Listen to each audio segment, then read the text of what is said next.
welcome back to the channel, and in this video we're doing a recap and review of The Bachelor season 25 episode 7.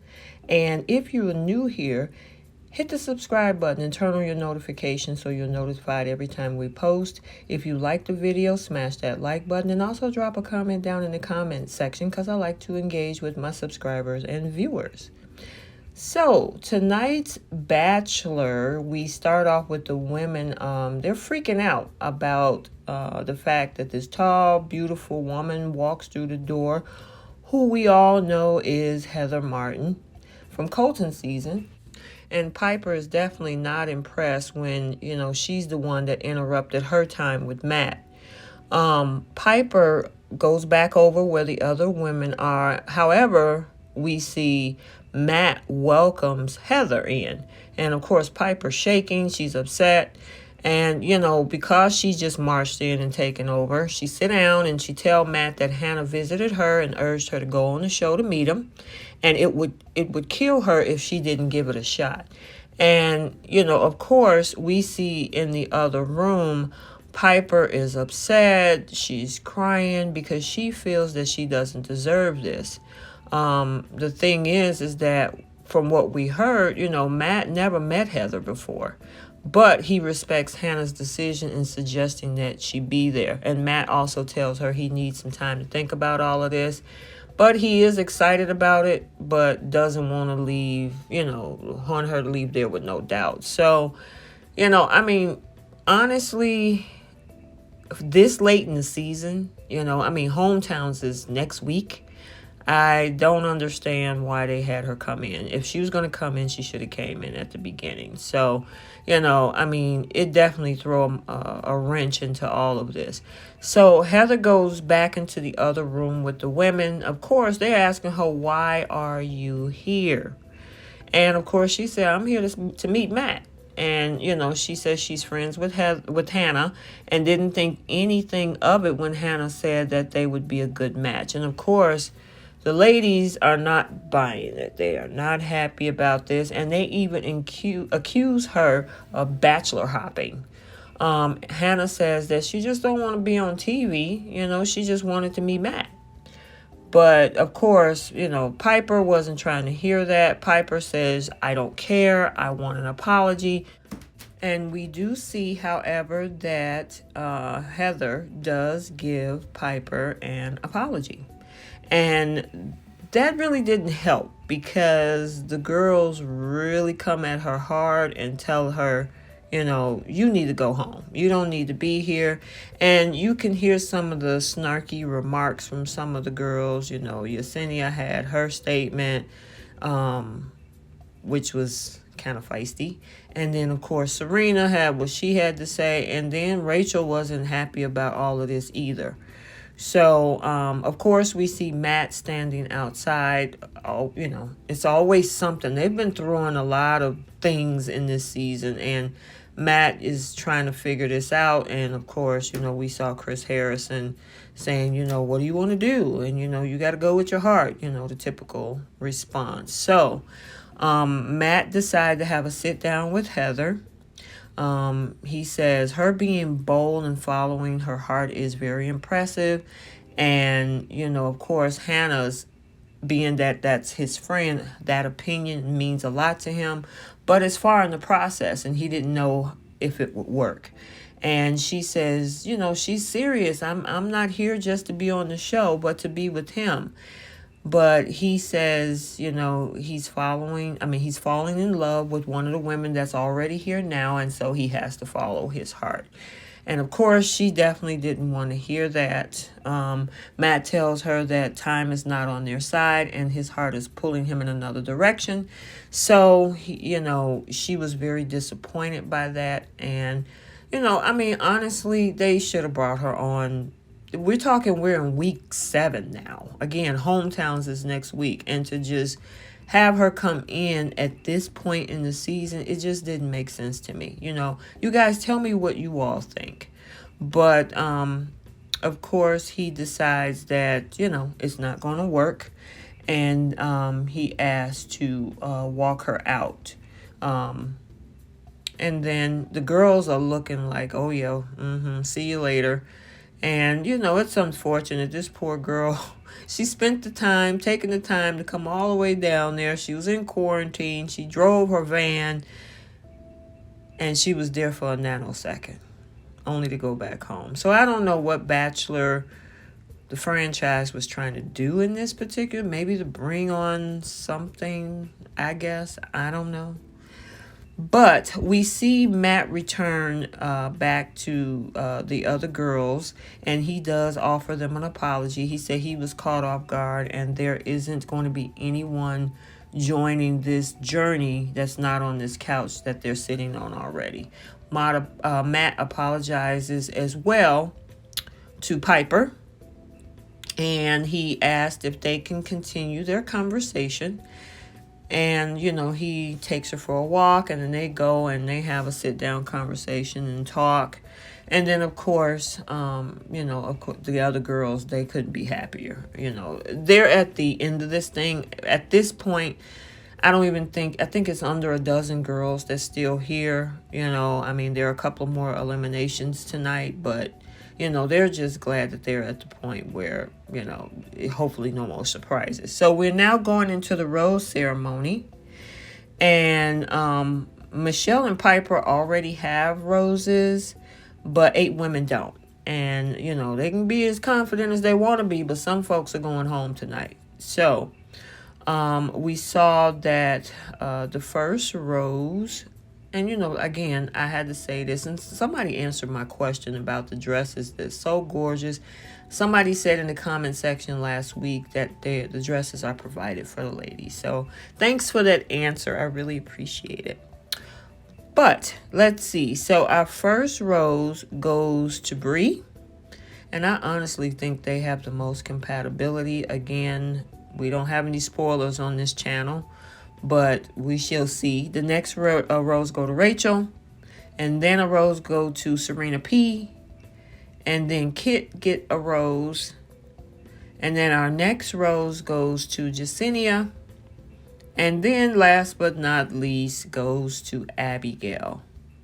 So what that means is Chelsea is going home, and then the other person is Serena C, who's been eliminated now. And so, of course, they give their typical hugs, saying goodbye, and, that's it for those 2 ladies. So, it's some difficult decisions that's going to have to be made by Matt at this point. The next day, we see Abigail feeling recharged and more confident in her relationship with Matt. And she hopes that she can finally get some one-on-one time with Matt. So she's positive at this point. And then Chris Harrison walks in the room, and he tells them that Hometowns is right around the corner. So dates are huge this week. So, he does drop that first date card of the night, and it's for Serena P. And, of course, she got this big smile on her face. And the letter is saying, "Can our love go deeper?" And, of course, Abigail is not happy about that. She feels that it's a slap in the face, and she hasn't had a one-on-one yet, and she can't figure out where his head is at this point. So now that Matt has chosen Serena P, and because they seem to be in the friend zone, he wants to know if the relationship can go to the next level. So they go on their date, which is going to be tantric yoga. Matt goes headfirst into this. He is over the moon about trying to learn this tantric yoga. And Matt is just vibing and enjoying the yoga. He's in the moment. The instructor, at this point, put him in a sex position yoga. And this is definitely not something that Serena P would have chosen for her first date. She feels that Matt is definitely more affectionate than she is. And she just wants this to be over.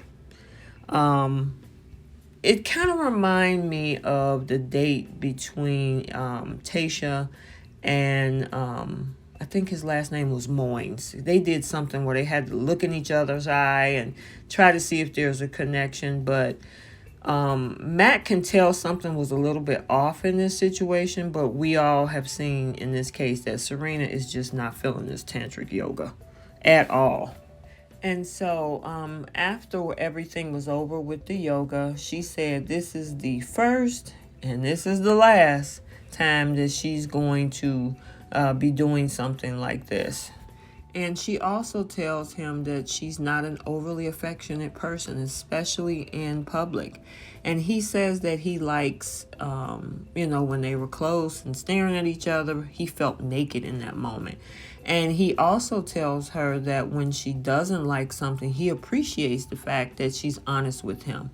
However, Matt feels horrible that she felt uncomfortable about all of this. So now we're at dinner, and Matt and Serena P, they're happy.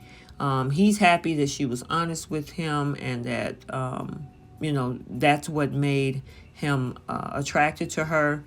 And Matt tells Serena that he likes her a lot and would want her family's approval. She says he has nothing to worry about. Her sister might grill him a bit, but they're all harmless. And she says, that she's surprised that she does have feelings for him, and she wants him to meet her family. And then, of course, we see Matt pull out the rose. He says he is very much looking forward to meeting her family. And then they ended up going to do some ice skating, and they having a ball. So, I could see a connection with here. I can see why he would want to, choose her to do one of the hometowns with, because there is a connection with these two. So, it's pretty interesting. So now there's a group date.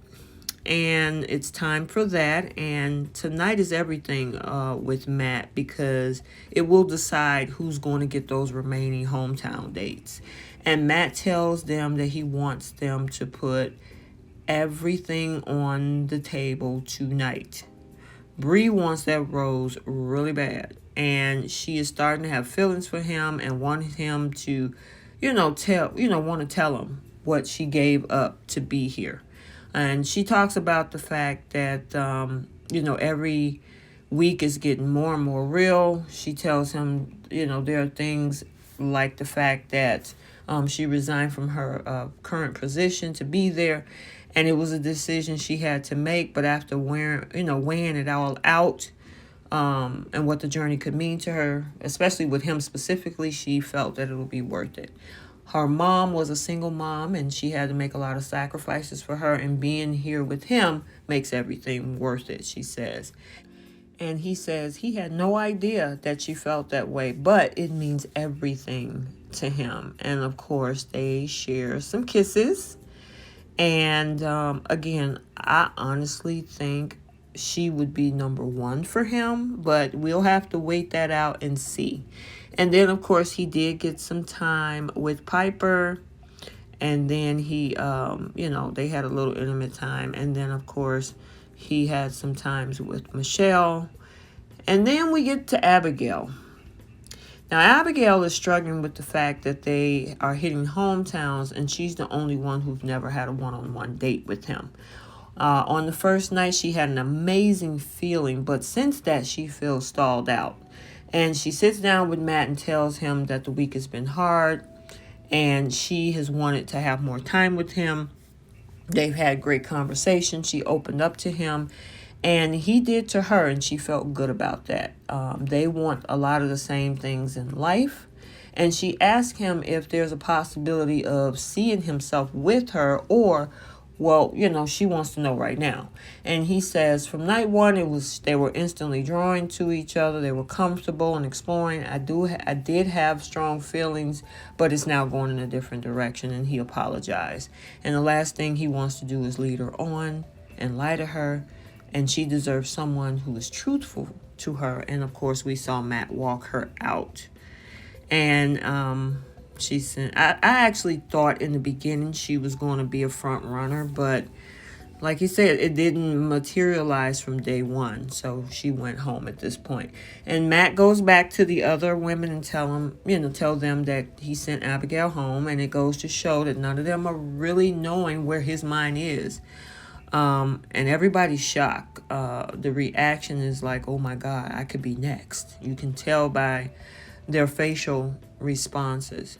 Okay, so now Rachel is the next one to have a sit down with him, and he reassures her that they're okay and that she makes him smile, and he doesn't want her going anywhere.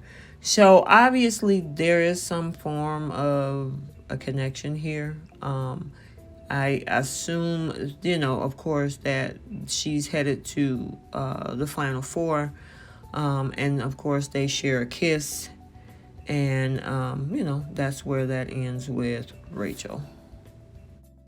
Okay, so now we have Kit now having a conversation. Now, Kit is afraid and excited at the same time. She had a great connection with Matt, but she has no idea where they're standing. And she sits down with him and tells him this is a very intense process for her. She also states that there are things in her life that she is not willing to compromise on, which is finishing school, traveling, and figuring out her career path. And she's looking for someone who's going to be her cheerleader and help her grow on that path, which means that she wouldn't want to have kids until she's 25 or 26. So Matt smiles and thanks her, and, just wants to be living right and being the right person. Being with her excites him.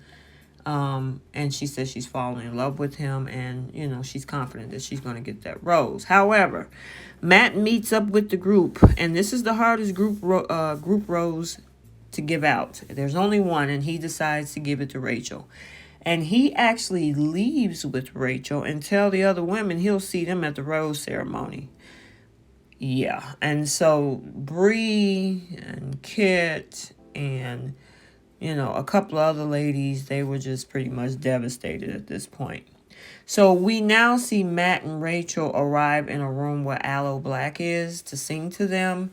And while he's singing, they're dancing, and Rachel is just on top of the world at this point. Of course, as we just saw, the other women are left heartbroken, crying, questioning their relationship that they have with Matt.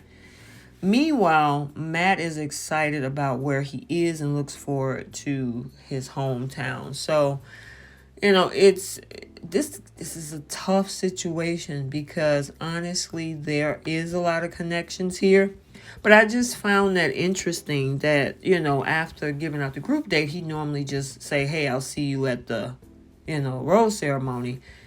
He took off with Rachel and they were out of there. So later, we see there's a knock on Matt's door, and it's Kit. And she says she wants to speak to him. And after their one-on-one, she said that she could fall in love with him. She never let her guard down with anyone like him. And she thought she would have the clarity going into hometowns, but she don't. And he tells her that she means a lot to him, and that this is hard. But the fact that she knows what she wants and who she is why he's attracted to her. And he likes her a lot and wants to keep her there. But Kit tells him, it makes it harder, but she's unwavering. And she knows what he deserves, and the right thing for the both of them is if she goes home. So she made the decision to walk away. And I think she realized the writing was on the wall at this point, that the possibilities was that, yeah, they have a connection, but not as stronger as he had with some of the remaining girls that was left there. So, she decided to remove herself from the situation and self-eliminate, and she was on her way home.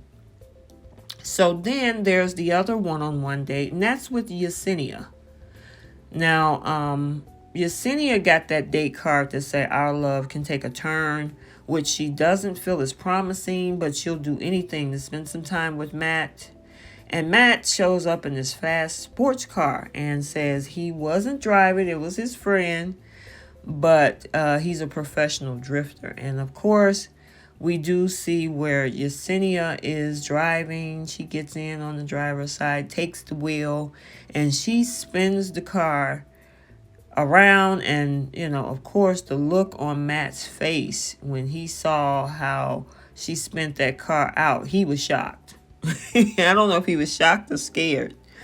But they were having a great time. This is one of the things that Matt enjoys doing, because then he took the wheel and he was spinning out. He was destroying things. I mean, he was having a good time. And then, of course, as they got out of the car, she was like, come here. And they end up flipped out on the car, on the hood, and, had a few kisses. So, of course, Yesenia is like, oh my God, she's over the moon. She's excited about their date. So now they're headed off to dinner. And she tells him that she is falling in love with him. And I'm like, but this is your first one-on-one date. You always have been on a group date. Now, I don't know about that, but she said she was falling in love with him, and she would be honored if they go to hometowns together. But to be honest, we can tell Matt doesn't have the same feelings. And he tells her that he enjoys her boldness and how she carries herself, but he needs an intangible love that drives them toward an engagement, and he doesn't think that they are there. So, of course, her smile, because she has a gorgeous smile, it went from that. And then he showed her the rose. I don't know if that's how that's supposed to go. I mean, I've watched many seasons, but he showed her the rose only to take it away, and that definitely took that smile away as well. So, of course, he walks her out. Jasenia, of course, feels extremely blindsided because that's not all what she expected. And the thing is that, honestly, I didn't see a connection there. This is the first one-on-one she ever had. So, all right. So now we're at the end of the show with this last rose ceremony. And so now we got to narrow it down even further. So our first rose goes to Bree, which, again, I think she should be number one in this case. And then, of course, we see Piper. She's just like, oh, please give me I hope I get a rose. I hope I get a rose. And unfortunately, she didn't, because the second rose went to Michelle. So Piper is going home. And, I mean, she was devastated. So we have our final fours for hometowns, which is Bree, Rachel, Michelle, and Serena. We'll see what happened next week. All right, let's do our post notification shout out. If you want to be shouted out, drop a comment. I will see you there. So the first one goes to Naima Wan. Thank you so much. And also thank you so much for that answer about those dresses. I really appreciate it. Second one goes to Janine Cherubin. Last but not least, thank you. And I'm glad you enjoy the reviews. I will keep it going. So until next week, like, comment, and subscribe, and we will see you soon.